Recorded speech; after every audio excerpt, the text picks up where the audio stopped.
Se quiseres sentir a paz dentro de ti, escuta, meu irmão.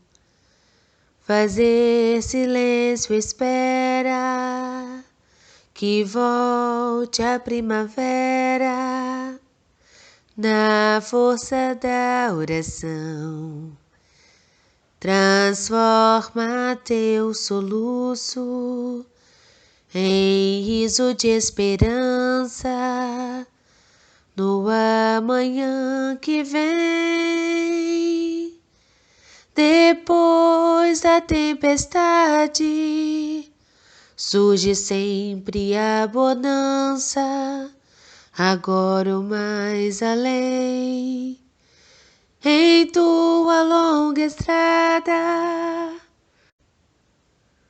só tu tens o poder de transformar espinhos em flores perfumadas, que ao sol da confiança enfeitem teus caminhos. Olhando ao teu redor, verás que almas tristes te pedirão amor. Tua tristeza esquece, sorri, ampara e aquece, seja o irmão quem for. Sofrendo chuva e vento, o trigo doura o campo, sem falar de sua dor. E assim que a nuvem passa, a terra generosa desabotou em flor. Infinita natureza que se desfaz em luz até o entardecer. E quando a noite chega, no céu acende estrelas até o amanhecer. E quando a noite chega, no céu acende estrelas até o amanhecer.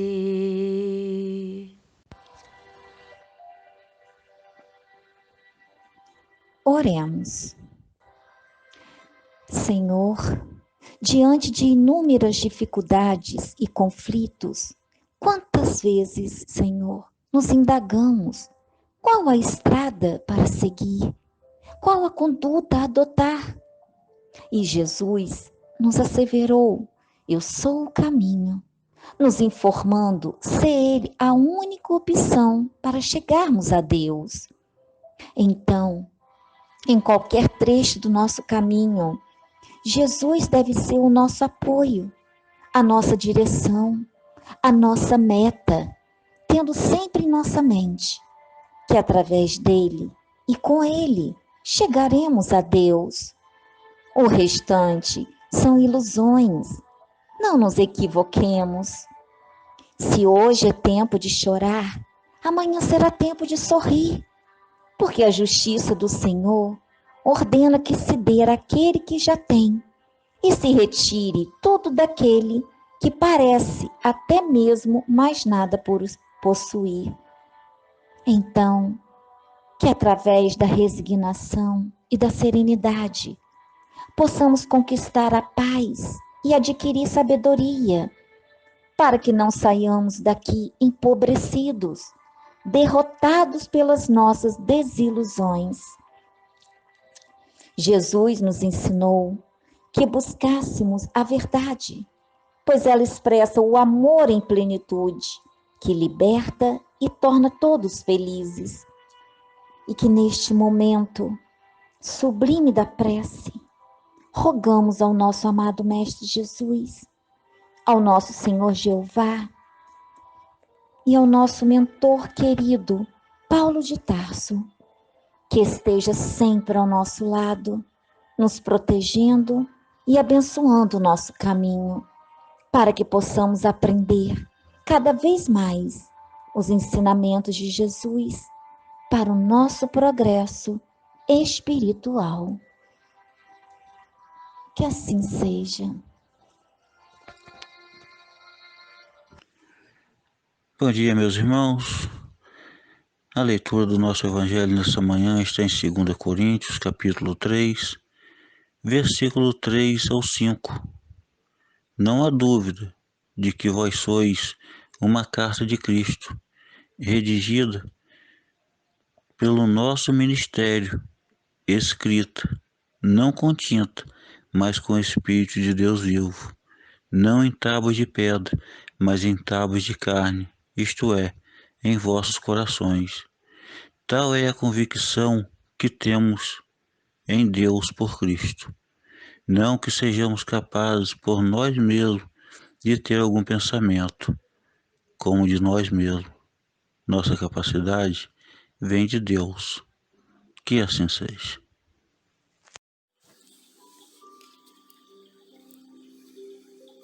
Poesia do livro Parnaso de Além-Túmulo, psicografia de Francisco Cândido Xavier, pelo espírito poeta Raul de Leone, com o tema Na Terra. Renascendo no mundo da quimera, ao escolhermos a flor da juventude, e quando o nosso espírito se ilude, julgando-se na eterna primavera. Mas o tempo, na sua mansuetude, pelas sendas da vida nos espera, junto à dor que esclarece e regenera, dentro da expiação estranha e rude, e ao tombarmos no ocaso da existência, nós revemos do livro da consciência os caracteres grandes luminosos. Se vivemos no mal, quanta agonia, mas se o bem praticamos todo dia, como somos felizes, venturosos. Que assim seja. Que possamos dar agora início a mais um estudo. Mais uma vez, um bom dia a todos, sejam bem-vindos. E hoje nós vamos começar a falar sobre o amor. Então, que possamos hoje, nesse domingo, começar com um dia bem amoroso, né, já que nós vamos falar sobre algumas características aí do amor, sobre algumas patologias do amor também, para a gente poder responder a pergunta que é o tema da nossa palestra de hoje, que é por que o amor dói? E antes da gente começar, para a gente já estimular essas sensações, esse sentimento de amor dentro de nós, eu queria pedir a todos que nesse momento possam estimular um breve sorriso no rosto de vocês. Né? Mesmo que seja um pouco forçado no início, sorrir, né? Mas é sempre bom começar o dia sorrindo, porque o sorriso, ele estimula o nosso cérebro a produzir algumas substâncias, como a dopamina, a endorfina, que acalma o nosso corpo, faz sentir uma sensação prazerosa em nosso corpo. E isso são sensações que nos remetem ao sentimento de amor, o sentimento de alegria, um sentimento de calma, de plenitude. Então, que vocês todos possam aí, nesse momento, fazer esse exercício para a gente começar bem no domingo e começar bem mais calmo, para a gente poder alimentar o nosso espírito. Bem, então, como eu falei, a gente vai falar um pouquinho aqui sobre o amor e principalmente tentar responder na manhã de hoje. É isso aí, vamos sorrir. tentar responder essa pergunta. Por que que o amor dói? Será que esse sentimento tão pleno, ele pode chegar a machucar a nossa alma, machucar, fazer sentir dor às pessoas que estão próximas a nós e também até o próprio nosso corpo físico? Nós vamos ter o objetivo de falar sobre isso. Bem, mas para que a gente possa entender, nós devemos saber primeiro que o amor é um sentimento inato do espírito. Deus, quando nos cria, o nosso espírito, ele planta ali dentro de nós a semente do amor. Semente essa que o amor é como se fosse uma semente de uma planta, que está lá dentro de nós, esperando para ter as oportunidades para que ele possa evoluir, para que ele possa crescer, passar por uma transformação, passar por uma evolução, até chegar a semente, por exemplo, chegar a ser uma árvore boa e que possa gerar bons frutos. Assim também é o amor dentro de nós. Quando Deus coloca dentro de nós o amor, desde a nossa criação, ele espera pacientemente que a gente passe por esse processo de evolução e possa transformar esse amor dentro de nós em um amor puro. E a gente vai ver no decorrer do estudo que a cada processo evolutivo, a cada fase que esse amor passa por algumas experiências, ele às vezes, por algumas situações nós vamos ver durante a palestra, que ele pode adoecer. O amor acaba adoecendo. E muitas das vezes, na maioria das vezes, por um mau uso nosso. Né? A gente usa mal esse amor, esse sentimento já inato dentro de nós, e por conta disso, por a gente não usar bem, acaba gerando algumas patologias, acaba gerando alguns sentimentos, algumas doenças da alma também, que nós vamos falar, que vai fazendo com que esse amor nos machuque também as pessoas próximas a nós. A base do nosso estudo hoje, além da Bíblia e da codificação do Espiritismo, nós vamos usar o Livro dos Espíritos, nós também usaremos o livro Amor, Imbatível Amor, de Joana de Ângeles, e Momentos de Saúde, que também é de Joana de Ângeles. E para começarmos a falar, para a gente entender e saber como as doenças do amor acontecem e como a gente pode curar esse amor doente dentro de nós, nós precisamos saber quais algumas características desse amor saudável. O que seria um amor saudável para que a gente possa chegar até ele, né? Então, no livro Amor, Imbatível Amor, Joana de Ângeles nos traz, de vários textos aqui, algumas características desse amor. Então, ela nos conta que o amor é a substância criadora e mantenedora do universo, constituído por essência divina. Então, o amor é o que movimenta o universo. Tudo que acontece no universo brota através da essência divina, que é o amor, que tem a sua essência em Deus. O amor é um tesouro que, quanto mais se divide, mais ele se multiplica. Quanto mais ele se enriquece, à medida que se reparte. Quanto mais a gente reparte esse amor, mais ele vai enriquecendo. Assim como o ar é indispensável para a existência orgânica, o amor é o oxigênio para a nossa alma, sem o qual a mesma enfraquece e perde o sentido de vida. Prestem bem atenção nesses detalhes das características, que vocês vão perceber que lá na frente é exatamente essas características que estão doentes dentro de nós. O amor, quando ele é real, estruturado e maduro, não se satura, é sempre novo e ideal, harmônico, sem altos e baixos emocionais. O amor une as pessoas, porque reúne as almas, identifica-as no prazer geral da fraternidade, alimenta o corpo e dulcifica o eu profundo. A confiança, suave e doce e tranquila, a alegria natural e sem alarde, a exteriorização do bem que se pode e se deve executar, a compaixão dinâmica, a não posse, a não dependência, a não exigência, são benesses do amor pleno, pacificador. Mesmo que se modifique os quadros existenciais, que se altere as manifestações da afetividade do ser amado, o amor permanece libertador, confiante e indestrutível.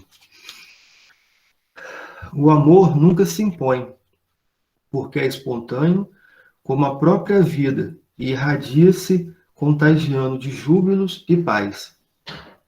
O amor expande-se como um perfume que impregna agradável e suavemente, porque não é agressivo, nem embriagador ou apaixonado.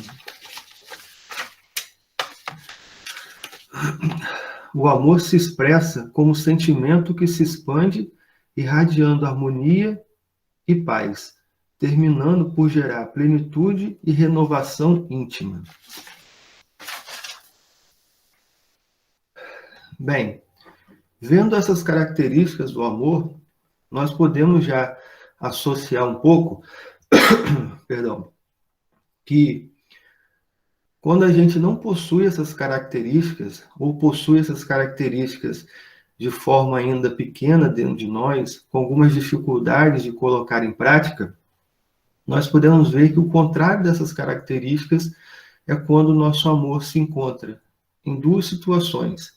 Dentro ainda daquele processo evolutivo, que a gente ainda se encontra lutando contra os instintos, contra algumas coisas que ainda permanecem em nós, ou também o amor se encontra doente, se encontra fragilizado.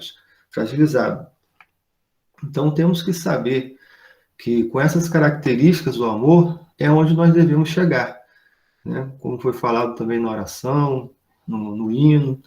Então é onde nós devemos chegar a buscar, a obter essas características dentro de nós que o nosso amor precisa ter. Bem, então esse amor, ele precisa passar por um processo evolutivo.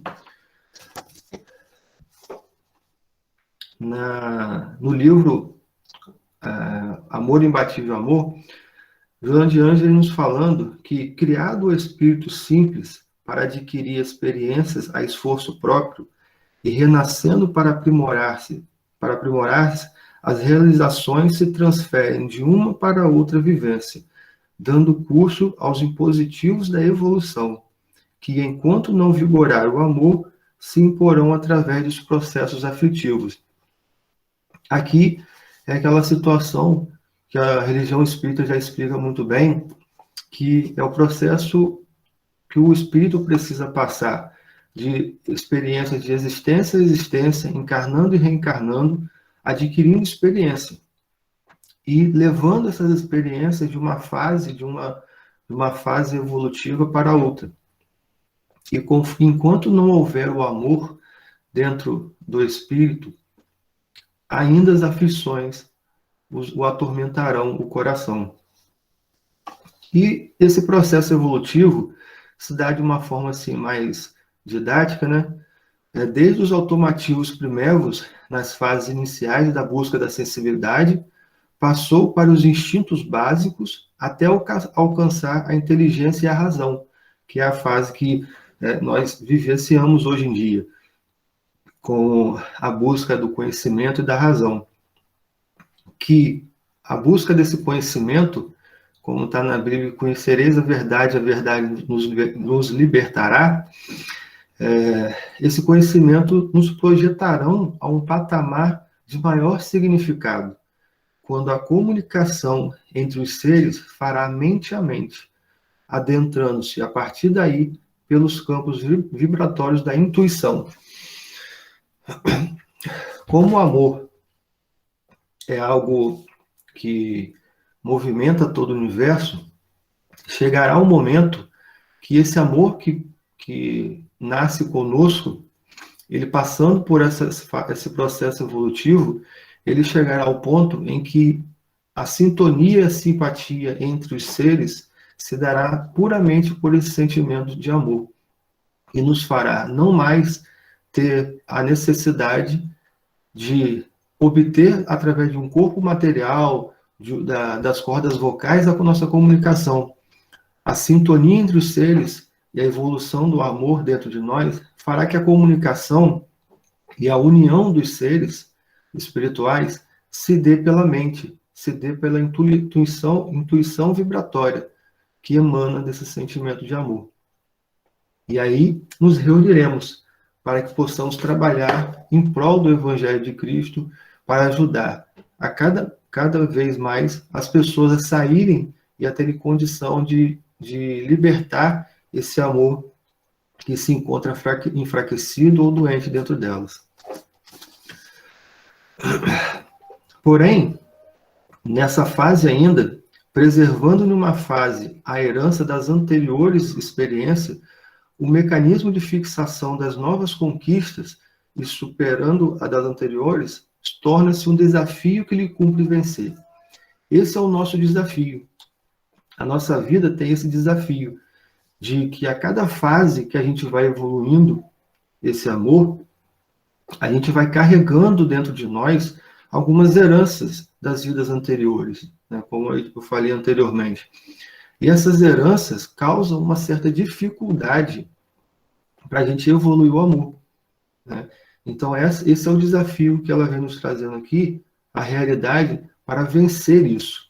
Até porque, no começo, o amor é muito instintivo, até para nos trazer a sobrevivência e a reprodução, né?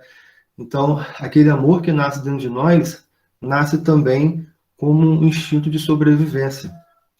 Porém, quanto maior tempo nós permanecemos nessas fases onde nós deixamos que os instintos se apoderem de nós, né, mais difícil é a gente conseguir, demora mais tempo para a gente conseguir depurar o nosso amor, né, nossos instintos, a ponto de levar o conhecimento, a inteligência e a razão ao invés dos instintos básicos pela imposição, pelo poder, pelo controle excessivo para conseguir as coisas que a gente quer.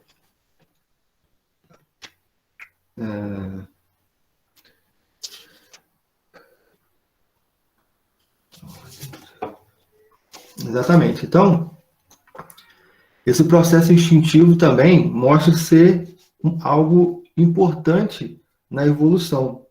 Porque na evolução, no processo evolutivo, esse desafio faz com que a gente... Deixa eu só desligar um negócio aqui. Perdão, deixa eu desligar aqui, ele tirou a concentração, quebrou o negócio na tela aqui.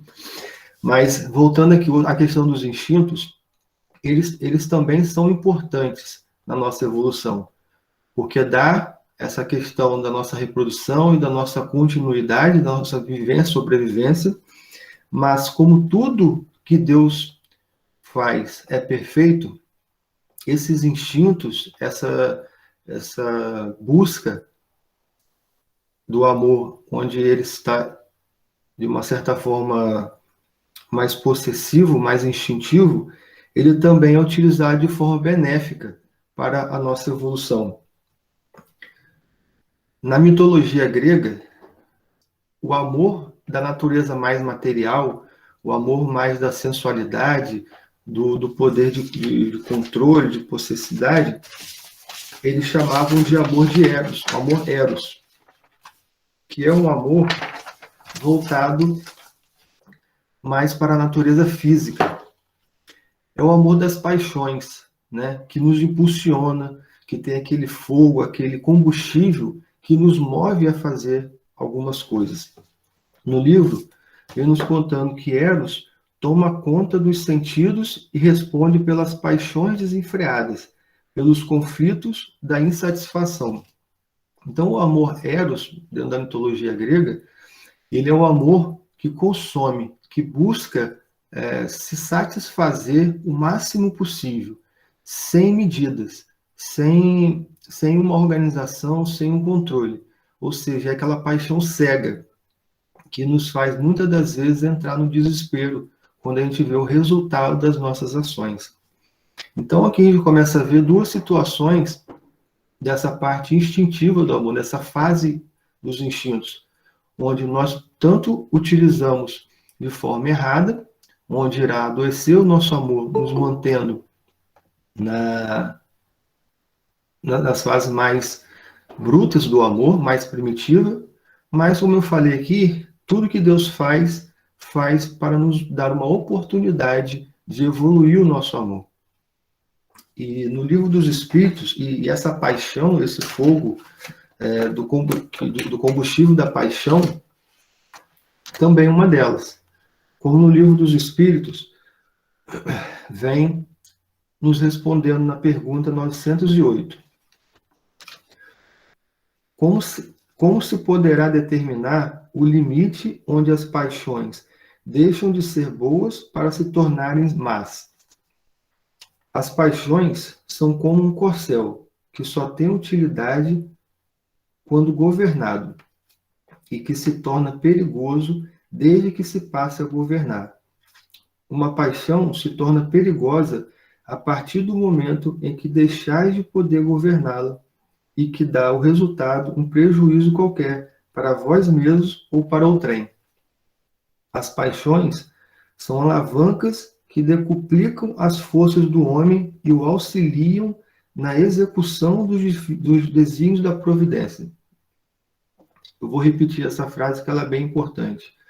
As paixões são alavancas que decuplicam as forças do homem e o auxiliam na execução dos desígnios da providência. Mas, se em vez de as dirigir, deixar que elas o dirijam, cai o homem nos excessos, e a própria força, que manejada pelas suas mãos poderia produzir o bem, contra ele se volta e o esmaga. Bem, aqui essa explicação, como eu estava iniciando, que a cada fase que o espírito vai passando e vai melhorando o seu amor, nessa fase de transição, onde nós temos os instintos muitos ainda presentes dentro de nós, essa paixão, toda essa força de seguir em frente, quando ela se dá de forma desgovernada, ela acaba nos trazendo um prejuízo. Mas veja que no livro ele nos mostrando que essa paixão é necessária realmente desde que a gente consiga governá-la, desde que a gente consiga usá-la de forma correta. E é o que a gente vem falando no início, quando a gente usa esse amor, essa fase do amor que tem muito da paixão, né, e de forma correta. Ou, se a gente usar de forma errada, acaba enfraquecendo o amor, deixando ele doente e nos causando dor. Dando mais um exemplo sobre isso, imagine aquele casal que no início dos relacionamentos tem toda aquela paixão, todo aquele combustível, né, onde nada ao entorno deles parece existir. Então eles se entregam de uma maneira muito mais intensa, muito mais fervorosa, mas, como na mitologia grega mesmo fala com o amor de Eros, chega uma hora que a intensidade é tão grande, tão desgovernada, tão sem controle, que acaba os consumindo, de uma forma a tirar todas as suas energias. Então é como se, por exemplo, nada existisse, eles começam a realizar ações, deixando de fazer coisas importantes que no nosso dia a dia também é necessário, como a gente trabalhar, a gente fazer as nossas tarefas diárias, né? Então, não dá para viver, né, junto de forma de uma intensidade tão grande, senão essa intensidade começa a nos consumir e nos adoecer. Ontem mesmo, por exemplo, alguns trabalhadores da casa, né, estavam lá fazendo aquele trabalho da entrega dos caldos, para a gente poder continuar mantendo os trabalhos assistenciais da casa. E aí, a gente estava lá organizando os carros para entrega e tudo, e eu comecei a observar a harmonia gerada ali naquele trabalho. E aí eu fiquei imaginando, assim, por isso que eu estou contando essa história que me veio ontem. Imaginem vocês, porque eu não tenho dúvida que existia ali aquela paixão de poder ajudar o outro, de poder conseguir os recursos para a gente poder continuar fazendo assistência. Tinha aquele ímpeto, aquela vontade, aquele combustível que nos motivava a fazer, a organizar. Mas imaginem se a gente deixa naquele momento a paixão tomar conta, a paixão de querer ajudar, de fazer o bem, tomar conta de nós e começarmos a agir de forma impetuosa, de tão intensa, mas sem organização, sem administrar de forma correta. Alguma coisa, em algum momento, poderia dar errado. Mas o que ali são todos os trabalhadores usando da intensidade da paixão, mas com o controle de organização, de concentração, para que as paixões do desejo de ajudar não dominem o nosso ser a ponto de a gente querer fazer tudo sem uma organização, né, de desenfreada. Isso pode gerar um desespero quando a gente vê que as coisas começaram a dar errado. E graças a Deus, ontem, por exemplo, saiu tudo direitinho, né? A gente viu no grupo algumas pessoas agradecendo, mostrando o capricho dos caldos, né? Então, é exatamente isso que nós estamos vendo, né? Que o amor vai adoecendo quando a gente deixa essas paixões nos governar. E, para isso, existe um mérito, né? E aqui a gente começa a ver que existe um detalhe importante. Não é a paixão, não é só os instintos, a herança de outras fases do espírito que vai nos fazer exagerar e cometer os excessos, e sim a nossa própria vontade, a nossa invigilância em permitir que as paixões nos dominem. Aqui a gente começa a ver que quando o amor adoece, nós temos também o dever e a obrigação de fazer a reforma íntima e não colocar a culpa na paixão, nos sentimentos, porque somos nós que permitimos de forma voluntária que essas paixões nos dominem. Por isso que quando a gente vai conhecendo a verdade, a gente vai se libertando. E isso nos trará um mérito, como está no Livro dos Espíritos, onde ele fala qual a mais meritória de todas as virtudes. Essa é a pergunta 893 do livro. E a resposta vem que toda virtude tem seu mérito. Toda virtude tem seu mérito próprio, porque todas indicam progresso na senda do bem. Porém, existe virtude sempre que há resistência voluntária ao arrastamento dos maus pendores. A sublimidade da virtude, porém, está no sacrifício do interesse pessoal, pelo bem do próximo, sem pensamento oculto. A mais meritória é a que assenta a mais desinteressada caridade. Então percebam que a virtude em a gente melhorar o nosso amor e a gente fazer crescer esse sentimento de amor está na nossa voluntariedade de agir de forma diferente, né? Escolher de forma diferente. Diante de algumas situações, a gente conseguir vencer esse ímpeto do amor mais primitivo. Então, trazendo a responsabilidade para cada um de nós, fazendo com que a gente enxergue que não é o outro que deixa a gente se sentir mal. É a forma com que a gente enxerga a ação do outro por nós estarmos com o amor doente que irá nos fazer adoecer cada vez mais. Bem, então aqui a gente começa a ver que dentro dessas fases existem as características patológicas do amor.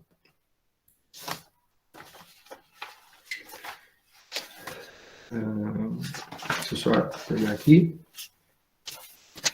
Aqui no livro de João de Andes, ela nos dá de forma bem didática, assim, as questões das características patológicas do amor. Nós vamos começar a ver agora, já que a gente já viu as características do amor saudável, e vimos que temos a responsabilidade tanto do adoecimento quanto da cura, né, do nosso amor, e lembrando também que essa cura vem quando a gente encontra em Jesus, no seu Evangelho, as características e as ações de como devemos agir. É assim que nós vamos depurando, é o remédio que existe no Evangelho para a gente depurar os nossos maus instintos. Então, nas características do amor patológico, do amor doente, Joana de Anjos vem mostrando que o amor atravessa de diferentes fases. A fase infantil, que tem um caráter possessivo, o juvenil, que se expressa pela insegurança, e o maduro, que se caracteriza pelo amor pacificador, que se entrega sem reservas e faz planificador. Então, falando um pouco agora da fase infantil, que o amor passa, onde ele se encontra com a característica de possessividade, de domínio do ser. Bem, isso aí acontece quando o amor, quando a pessoa tem um amor e ela não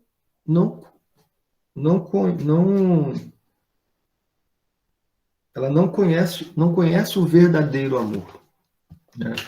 Ela não conhece o verdadeiro amor. Ela usa o amor de forma errada, porque na cabeça da pessoa, aquele cuidado excessivo para com o outro, aquela dominação, aquele controle de querer saber sempre onde a pessoa está, para ela acha que aquilo é o amor, que é o cuidado, que é o zelo. Mas como diz o ditado, muita água acaba matando a planta. E aqui nos traz a doença dessa pessoa. Se a pessoa não conhece o verdadeiro amor, ela traz a doença do egoísmo. A ambição, a posse, a inquietação geradora de insegurança, ciúme, incerteza, ansiedade afetiva, cobrança de carinhos e atenções, a necessidade de ser amado, caracterizam o estágio do amor infantil, obsessivo, dominador, que pensa exclusivamente em si, antes que do ser amado. Então aqui é a situação de que muitas das vezes a pessoa até acha que está fazendo o bem, né? Controlando aquele ser amado. Mas, na verdade, ela só está alimentando o seu egoísmo, porque ela não vê no outro a felicidade. Ela vê se ela está sendo alimentada, né? Ela alimenta o seu egoísmo querendo saber como eu estou em relação ao outro, né? Se o outro está fazendo por mim, então eu estou bem, independente se esse ser amado, entre aspas, que ele acha, está se sentindo bem. E aí, nessa situação, me remeteu também algumas lembranças de uma frase que, para mim, particularmente, explicou muito o que é o amor. E quando eu estava estudando essa parte, me veio muito essa frase, porque quando a pessoa não conhece o amor verdadeiro e acha que o cuidado excessivo é amor, ela não entende uma frase, que o amor é o não querer mais que o bem querer da pessoa, mesmo que você não esteja diretamente relacionado à felicidade do outro. Então, a nossa felicidade do amor verdadeiro é ao ver o outro realmente feliz. Mesmo que no momento a gente não consiga, mesmo que nós não sejamos o motivo daquela felicidade, ou a gente está controlando aquela afetividade.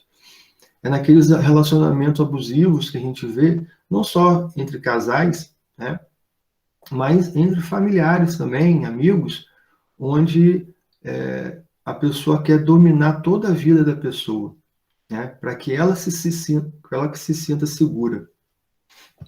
Esse amor doente acaba gerando essas patologias, onde o outro, que aparentemente está sendo amado, acaba se sentindo sufocado. E todo amor que sufoca, uma hora ele vai adoecendo, vai enfraquecendo. E vai adoecendo, dando lugar a outros sentimentos ruins, né? Gerando ali toda uma discórdia, um conflito entre os seres. Na fase juvenil, que tem a característica da insegurança, o comportamento da pessoa já é outro. O comportamento já é de não o conhecimento de si próprio. É como se fosse uma evolução quando a pessoa da fase infantil, né, onde ela não conhece o verdadeiro amor, e a partir do momento que ela se dá a situação dela experimentar realmente o verdadeiro amor, ela começa a ver que ela não se conhece, né? E essa evolução vai fazendo com que ela se sinta insegura, porque o amor juvenil, ele conhece o amor, ele vê que ele não pode mais dominar a pessoa, se ele quer realmente dar o amor e o carinho à pessoa, ele não pode dominar, ele não pode controlar, ele tem que libertar a pessoa, e isso te causa uma insegurança, porque é nesse momento que ele precisa ter a confiança no outro e ele não consegue.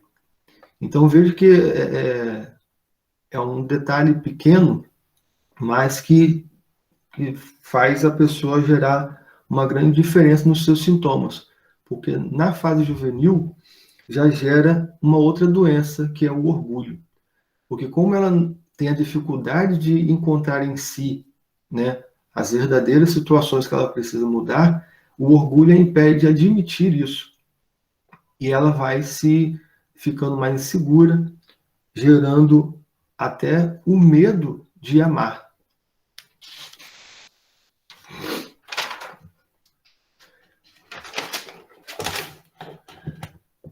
E esse medo de amar, ele está muito relacionado às experiências que as pessoas passam. Quando ela vai evoluindo dentro desse processo evolutivo, vai gerando a insegurança emocional, vai gerando todo o medo de amar que está relacionado às experiências que ela viveu na vida dela, não só na vida atual, mas também as heranças que ela vem trazendo das vidas anteriores.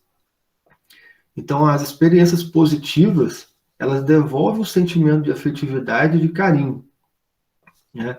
As experiências positivas. E as desagradáveis propõem uma postura de reserva ou que se faz cautelosa, quando não se apresenta negativa. Então, vai criando-se uma armadura, uma máscara na pessoa, onde ela, enquanto ela não admitir dentro de si próprio as coisas que precisam ser mudadas, ela fica naquela caixinha dela, né, se protegendo para que nem ela ame as pessoas, nem devolva, nem experimente amar, nem que se permite ser amada. Então, nesse caso, o medo de amar estão definindo os traumas infantis, por exemplo, cujos os reflexos se apresentam em relação às demais pessoas como projeções dos tormentos sofridos naquela época. São aquelas pessoas que se encontram tão atormentadas pelas experiências ruins que sofreram na infância, que projetam esse sofrimento a todos que chegam perto delas. E aí cria-se esse medo, achando que todas aquelas pessoas que querem dar o amor, querem dar a segurança para ela, vem à tona os sofrimentos anteriores e acha que vai ainda continuar sofrendo. Outra situação é a questão também que resulta da insatisfação pessoal, dos conflitos e o comportamento da imaturidade psicológica. Então, a afetividade do amor, ela é necessária no contato um com o outro. Nós precisamos do amor. Nós só vamos conseguir evoluir o nosso amor através do contato um com o outro, né? Porém, esse contato, muitas das vezes, gera tanto essa afeição mais recíproca, mas também causa muito a carência, porque todos nós precisamos ser amados e dar o amor.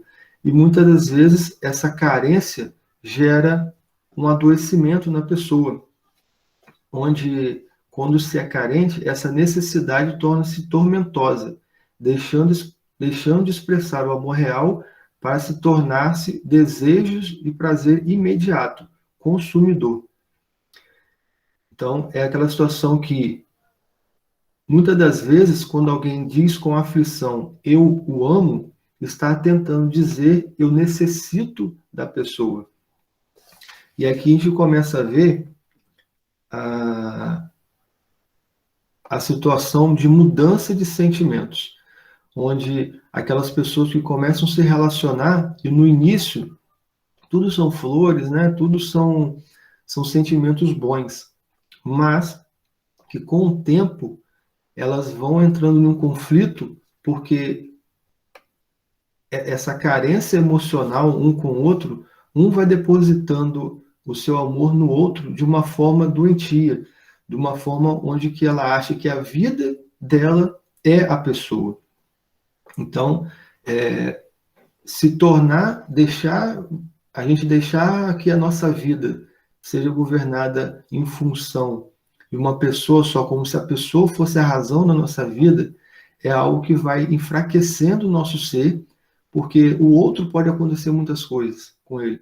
Pode acontecer uma viagem e ficar muito tempo distante, ou até mesmo, como acontece hoje em dia, né, de uma forma mais intensa por causa da pandemia, e uma frase que a gente escuta muito as pessoas falarem, que eu estou perdendo os nossos entes queridos. E nós, com conhecimento espírita, nós já sabemos que a gente não perde os nossos entes queridos, né? Nós só nos afastamos momentaneamente. Mas é compreensível que a saudade seja muito intensa, porque nós não sabemos o momento do reencontro. Mas nós já temos a certeza que esse reencontro acontecerá.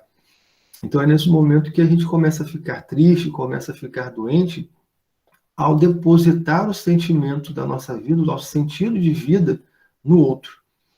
Nós precisamos ter um sentido de vida, um objetivo de vida na evolução do nosso amor, para que nós possamos transformar o mundo ao nosso redor.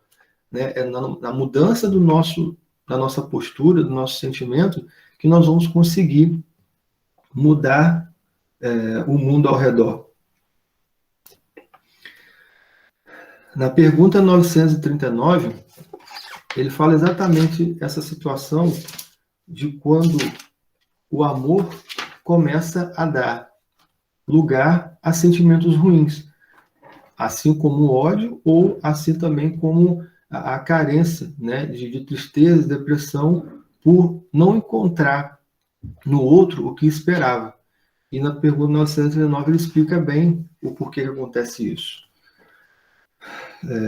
Uma vez que os espíritos simpáticos são induzidos a unir-se, como é que, entre os encarnados, frequentemente só de um lado há afeição, e que o mais sincero amor se vê acolhido com indiferença e até com repulsão.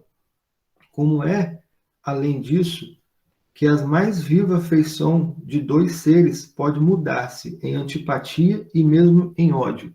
Então, por que acontece essa mudança?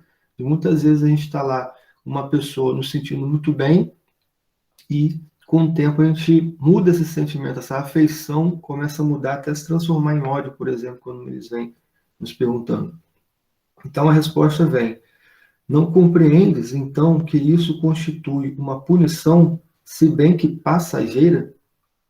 Depois, quantos não são os que acreditam amar perdidamente, porque apenas julgam pelas aparências, e que, obrigados a viver com pessoas amadas, não tardam de reconhecer que só experimentaram um encantamento material. Não basta uma pessoa estar enamorada de outra que lhe agrada e em quem supõe belas qualidades. Vivendo realmente com ela é que poderá apreciá-la. Tanto assim que, em muitas uniões, que a princípio parecem destinadas a nunca ser simpáticas, acabam os que constituíram, depois de haverem estudado bem e de bem se conhecerem, por votar-se reciprocamente duradouro e terno amor, porque assente na estima. Cumpre não se esqueça de que é o espírito quem ama, e não o corpo, de sorte que, dissipada a ilusão material, o espírito vê a realidade. Duas espécies há de afeição, a do corpo e da alma, acontecendo com frequência tomar-se uma pela outra. A mudança do sentimento se dá muito pela questão da aparência, e é onde há um conflito, principalmente hoje em dia, no conflito pela imaturidade psicológica, a imaturidade emocional que as pessoas estão vivendo hoje em dia. Onde, nessa evolução que a gente vem falando do amor, as pessoas hoje se encontram também num conflito entre o que há no interior delas e o que elas estão exteriorizando para as pessoas. É o que a gente vê muito aí nas redes sociais, onde postam-se só os momentos bons, né? Mas a gente sabe que por trás daquilo ali há muito também sofrimento e aflições. Mas hoje é necessário que você coloque-se exteriorizando coisas que muitas das vezes o seu interior fala de forma diferente. E aí começam os conflitos por essa imaturidade emocional e psicológica. O amor saudável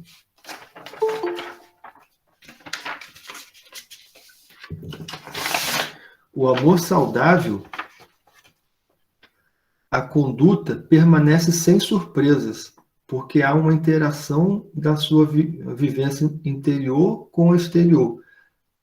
Verdadeiro amadurecimento psicológico.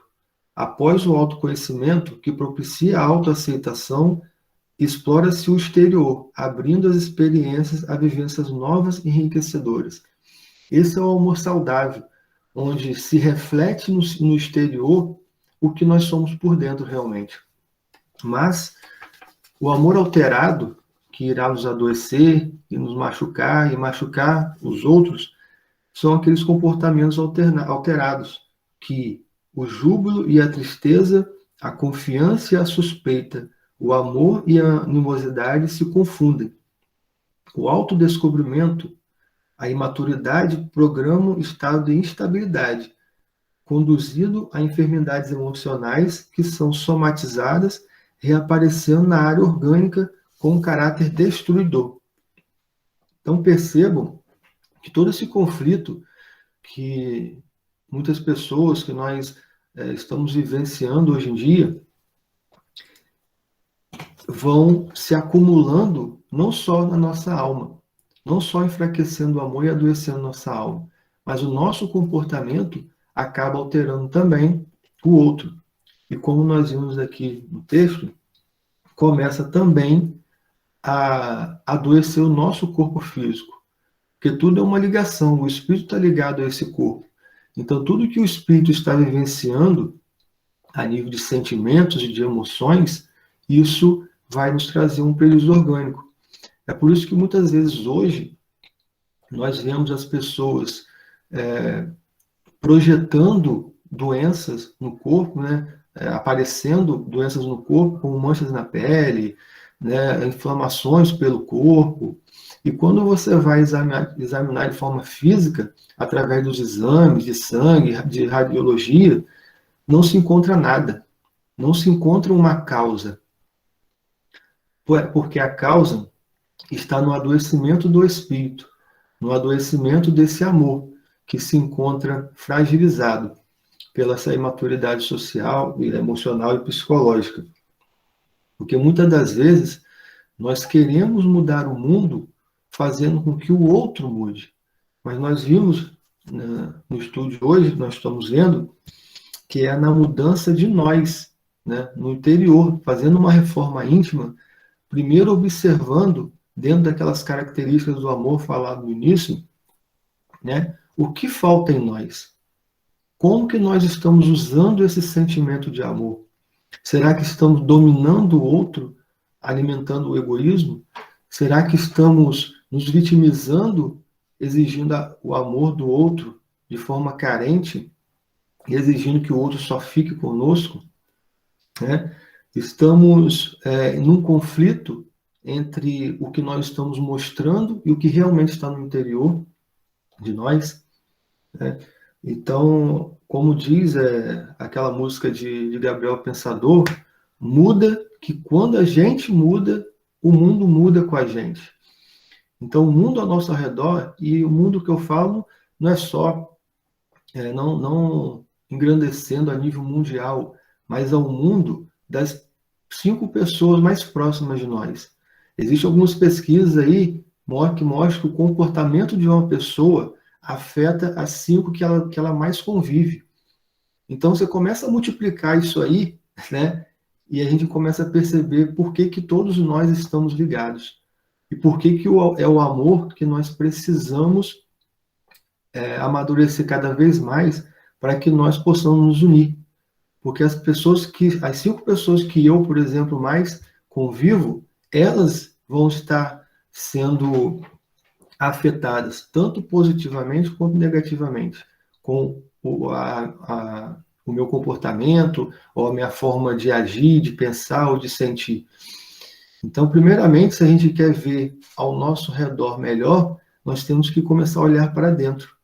E aí, com o auxílio do Evangelho de Jesus, né, com todo o ensinamento sobre o que é o amor, sobre o que é o comportamento, nós vamos começar a mudar em nós a forma de ver, nós vamos começar a ser vacinados com o Evangelho, né?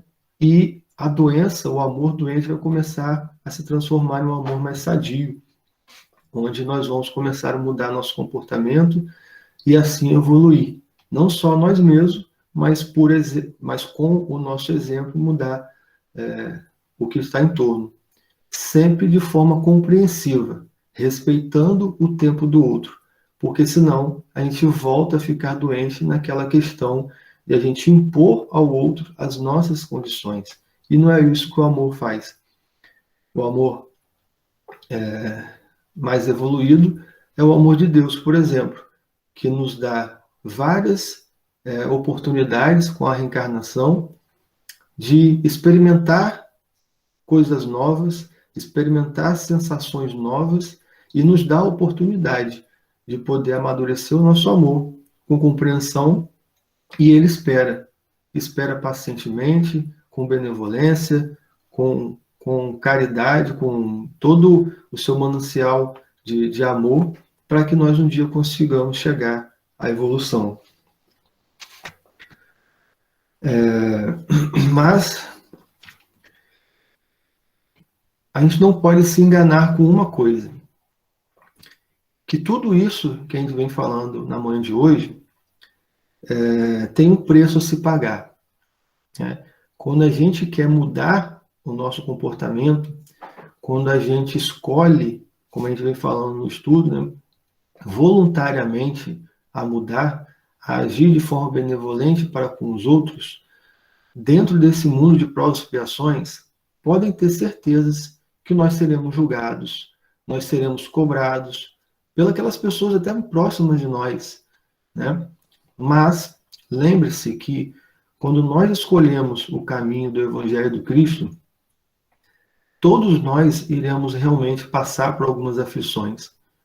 Nós hoje ainda passamos por aflições menores.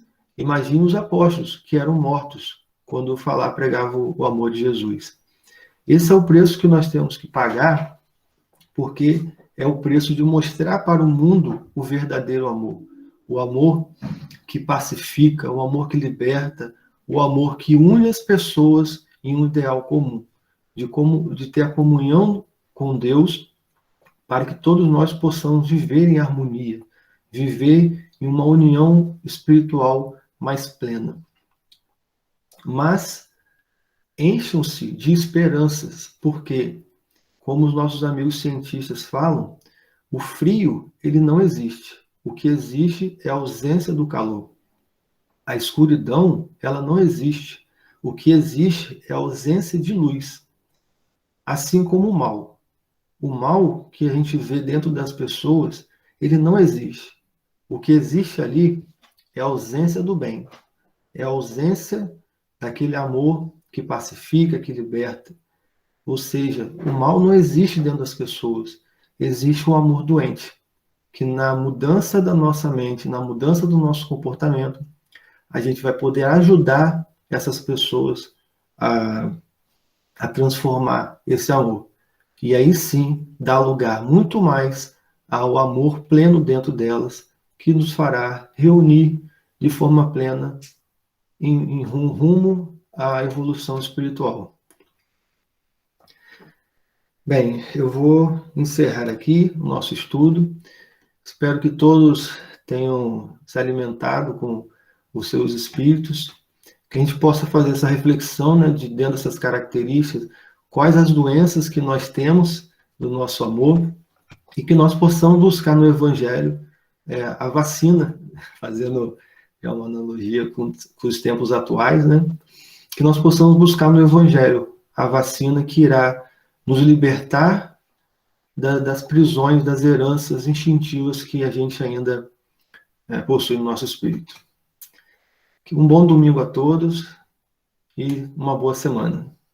Obrigado. Senhor, fazei-me instrumento da vossa paz. Onde houver ódio, que eu leve o amor. Onde houver ofensa, que eu leve o perdão. Onde houver discórdia, que eu leve a união. Onde houver dúvidas, que eu leve a fé.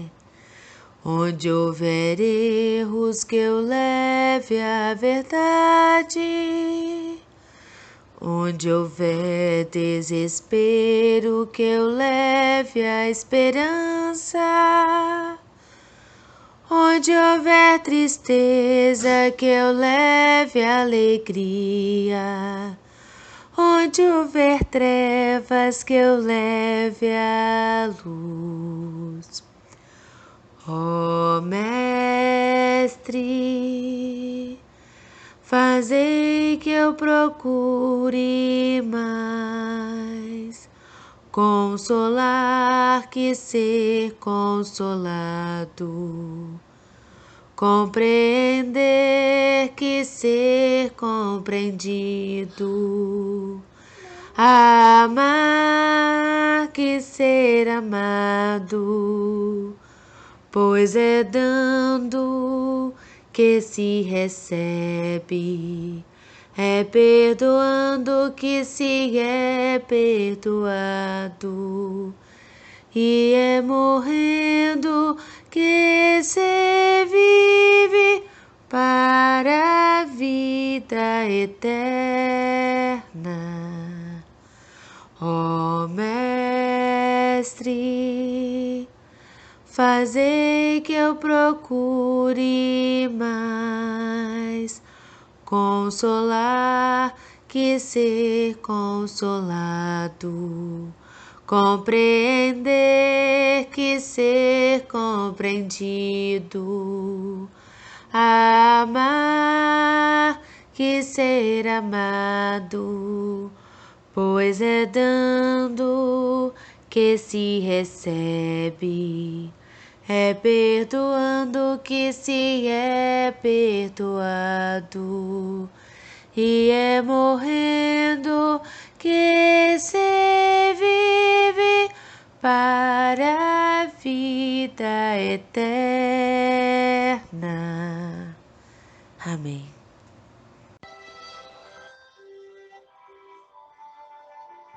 Oremos. Senhor Jeová, auxilia-nos sempre, Senhor, a compreender que a vida aqui na Terra não se resume em nascer, crescer, viver e morrer. Que a finalidade do nosso aprendizado nesta grande escola é dar à nossa existência um sentido maior e mais profundo, para evoluirmos espiritualmente. Então, que os nossos pensamentos sejam sempre iluminados e direcionados ao bem.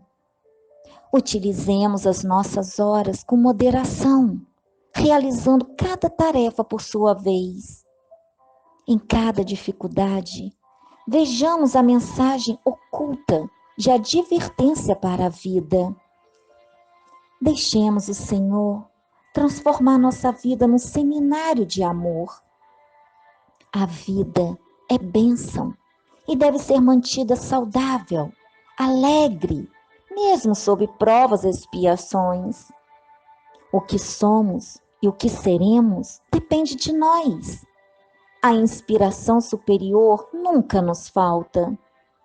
Todos nós, encarnados e desencarnados, somos carregados de potência espiritual.